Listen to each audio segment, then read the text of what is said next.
Talks the Tables here at Ty Schmidt, at Boston Connor is here. One half of the Hammer, Don Cowboys, Tone Diggs is here. And I know why you were antsy, AJ, because just like you, I'm excited to chit-chat with our next guest. First time joining us, and also a part of the first time women have main evented, headline, Madison Square Garden next weekend.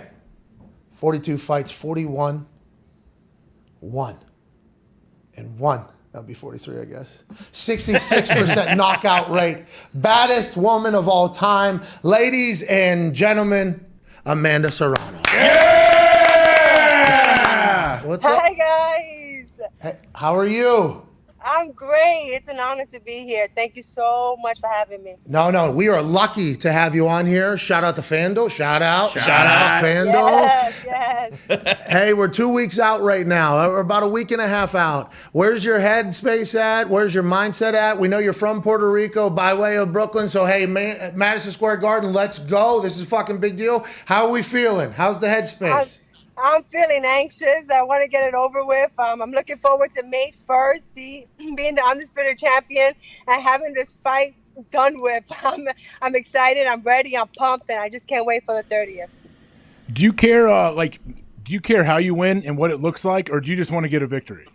Nope, a win is a win, no matter how. A win over Katie Taylor is a great accomplishment. You know, she's undisputed, undefeated. So I'm gonna get the win by any means necessary. How did you get into boxing? Because I feel like boxing is getting a massive resurgence because of a person you do business with and his brother. The Paul brothers have really brought boxing back, I think, into the mainframe. You've been doing this obviously for a long time and been dominant for a long time. How'd you get into boxing, and how do you feel about the state of boxing right now? Well, I got into boxing because my sister, she started. She's also a former world champion. And she started, and I was her number one fan. I was a babysitter. I worked at the gym. My brother-in-law, which is my trainer, he introduced us to boxing. And it took me a while to get into it. I saw the struggle she had. Female boxing wasn't. It just started. Making noise. And I decided when I was 18, I said, you know what, let me try it. And I did. And you know, they try to discourage me not to do it, but it blew up in their face because look at me now. Oh, that's amazing. But yeah, I'm excited. The way women's boxing is growing so much. We have tremendous talent in the sport right now. And look, we're breaking barriers. You know, you have two of the best pound-for-pound females going at it. April 30th, first time MSG headlining. So I'm excited. You're fighting Katie Taylor out of Ireland, I believe. And Eddie Hearn described this as Mayweather-Pacquiao for the women's fighting division. What are you expecting from her? Are you guys friends? Were you friends before? Do you know each other? How is the relationship, and what are you expecting from her? No, we're good friends. You know, the difference between me and Katie Taylor, we respect the sport of boxing. This is not an easy sport. We know it's a business. We understand it's a business. So me and Katie are like the two girls that don't talk bad about any of our opponents. Like, we will shake each other's hand and we acknowledge each other. We have nothing bad to say about each other. We're both accomplished fighters. So on April 30th, I'm going to dislike her very much. I just want it to be over with. But I'm pretty sure she's thinking the same thing. And but I'm excited, and I know she's excited too. Finally, both pound for pound fighters. It's been years in the making, and it's happening April 30th. Do you ever have moments during fights where you I would assume amateur boxers that aren't very good, where they just lose it and they freak out and they get mad and they start throwing wildly? Do you ever have any moments like that, maybe when you were younger? Oh yeah, I was known as the Water Boy when I first started boxing. That was my nickname. My trainer, my sister, it was like, oh, you look just like the Water Boy. Because once I get hit, I go, oh, like Bobby Boucher. But I've learned as a professional that you have to, maintain everything. There's times where I still want to do it, but then my coach is like, just relax. Yeah, what are you trying? What's the headspace before the fight? We listening to music, we having a good time. Are we trying to get super angry because we hate this woman that we actually like in person? What do you do before the fight? Well, I'm listening to the music. I have my team there, you know. Oh, what music? My, What music? What music we listening to? What music? Oh, I'm listening to reggaeton, to salsa, to hip hop. Oh, yeah, all we the have a stuff good that time. that gets me going. Oh, yeah. And I have my trainer. My trainer, he's super like intense, and he gets angry really easy. So I feed off of him. Like during fight night, fight week, he gets really like intense, and I'm like, but I feed off of it. I feed off of it, and then I go in there and I go like a crazy woman, and I get victories. Oh, Jesus. Yeah. Yeah, I just go in there, a crazy woman. I beat the hell out of people. I knock them out 66% of the time. Have you boxed in the Oculus yet? Have you done any boxing in the Oculus? No, I haven't. No.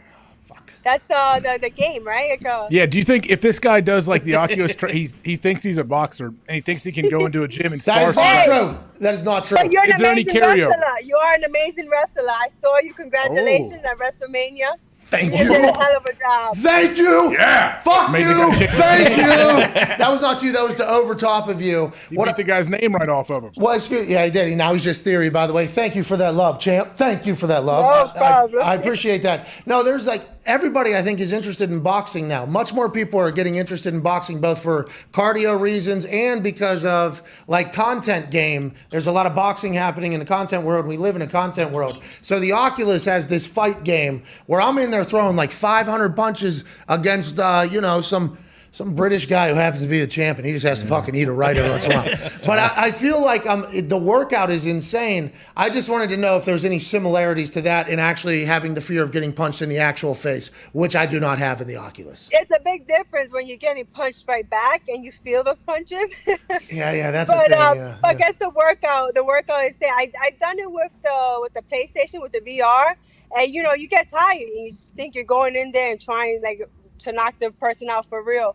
But it's a big difference when you're getting punched in the face. How's training? Do you get after it in sparring sessions? Do you have? Oh, all the time. I spar with men, predominantly men. I mean, the only girl sparring I get is with my sister, and she's just as tough as me. And she's like, you're still my little sister, so she still tries to give me the business. But I'm always sparring with men. I brought someone down from Puerto Rico, Jason Velez. He was giving me the business for 3 weeks. And it's never easy in sparring. I love fighting because when there's a girl in front of me, I'm like, you're not the boys, you're not the men. Ah, okay. Makes you feel a lot more confidence going in there. Are you fighting today? How often do you fight? What is all the way up until fight night next weekend? Well, I have one more sparring session. I believe that's tomorrow, and that's it, and then until fight night. Okay. Hey, let's beat the shit out of this yeah. dude tomorrow night, huh? Let's go ahead and beat the hell out of him so we're flying high. Go ahead, Ty. Amanda, you've only lost once, and that was, several years ago. I'm curious, like, when was the last time in the ring you thought, like, oh, I might be in trouble here a little bit? Obviously, you expect to win every fight, but does that happen to you very often where, like, you're actually fighting, you're like, oh, shit, I'm actually kind of in deep water here? No, never. Even with that loss, I don't think I lost the fight. I mean, it was in the girl's hometown. It was just... here we go. Judges. Oh, this bullshit. We hate it. But, I mean, we train hard, in the gym. There's times where you're like, okay, that you're supposed to feel that way in the gym. In a fight, you're supposed to go 100% confident, know you put in the work, and just make sure that you just secure that victory. What do you think it's going to feel like making that walk at MSG come fight night? Yeah, it's gonna be overwhelming. But I'm super blessed that I was able to have my last 2 fights on the undercard of Jake Paul, because those 2 nights were sold out crowds, and it was amazing. The crowd was amazing, so I was able to feel that once again. And once I go to the Garden, you're gonna have your people there, you're gonna have her people there booing me. But it's just going to be something incredible, and you feed off the crowd. So it's going to be something really fun. I think that's quite an advantage, right? Because there's maybe an adrenaline dump there that could add to a little bit of exhaustion in boxing. That's a big deal. I think you having that experience is a huge deal, right? I honestly believe it. Yeah. I thank Jake Paul for putting me on his card twice, because that crowd was crazy. It was crazy. Well, I'm sure it's going to be the same exact way next Saturday. Go ahead, Connor. Yeah, Amanda, are you watching film of Katie before, like, leading up to the fight? And also, like, how often do you have to change your styles almost because, you know, she's also studying you going into the fight? Yeah, you know what? Styles makes fights. So she's never fought a girl like me. I've really never fought a girl like Katie. But I don't watch her. My team watch her fight like a couple of times. My sparring partners, they watch her fights more than me, so they can imitate her, and they'll bring that in the ring, so I can, you know, capitalize on it, or so we can work on it. But I watch her fights live when they're happening, but I never go back and watch them again. Oh, I feel like that's an interesting game. It's worked, by the way. Is that how? That's how you've been against everybody? Yeah. Yeah. Why would we ever change anything? Yeah.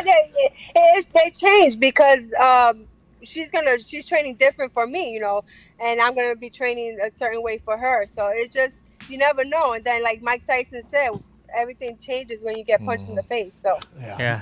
Mike Tyson punched a guy in the face today. Yeah, you know. Mike Tyson, That guy learned.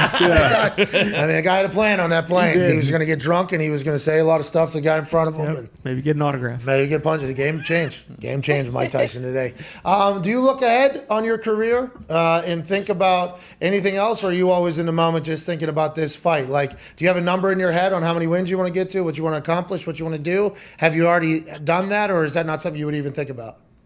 no, I believe I got about a year left. I've been professional for 13 years, been fighting for 15 years. I think this is the cap of the fights. Like, fighting Katie Taylor, who do you fight next?